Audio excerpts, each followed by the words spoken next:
മുത്തുനബി സല്ലല്ലാഹു അലൈഹി വസല്ലമയും കാത്ത് ആയിഷ ബീവി വീട്ടിൽ ഇങ്ങനെ തനിച്ചിരിക്കുക. അപ്പൊ ആരോ കതകിരി ഒന്ന് മുട്ടുന്നുണ്ട്.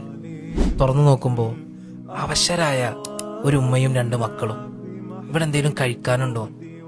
ആ ഈന്തപ്പന ഓല കൊണ്ട് മേന കൂര മുഴുവൻ അരിച്ചു പെറുക്കിയിട്ടും ഒന്നും കിട്ടാതെ വിഷമിച്ചിരിക്കുന്ന ആയിഷ ബീവിക്ക് മുത്തുനബി സല്ലല്ലാഹു അലൈഹി വസല്ലമ തങ്ങൾക്ക് നോമ്പു തുറക്കാനുള്ള ഒരു ഈത്തപ്പഴത്തെ കുറിച്ച് ഓർമ്മ വന്നു. മറിച്ചൊന്നും ആലോചിക്കാതെ ആ ഉമ്മാന്റെ കയ്യില് ആ ഈത്തപ്പഴം കൊടുത്തപ്പോ 3 ചീളുകളായി വീതിച്ച് ഓരോ കഷ്ണം ഓരോ മക്കളെ കയ്യിൽ കൊടുത്തു. വിശപ്പിന്റെ ആർത്തി കൊണ്ട് അവരത് പെട്ടെന്ന് കഴിച്ചിട്ട് ഉമ്മാ എന്ന് ശേഷിക്കുന്ന ഒരു ചീളിന് വേണ്ടിയിട്ട് നീട്ടി വിളിച്ചപ്പോ തന്റെ ഉമ്മുനീരിൽ കലർന്ന ആ ഒരു കഷ്ണം കൂടെ എടുത്ത് 2 കഷ്ണമായി മുറിച്ച് മക്കൾക്ക് വീതിച്ചു കൊടുക്കുകയാണ്. കുറച്ച് സമയത്തിന് ശേഷം മുത്തുനബി സല്ലല്ലാഹു അലൈഹി വസല്ലമ തങ്ങൾ വീട്ടിൽ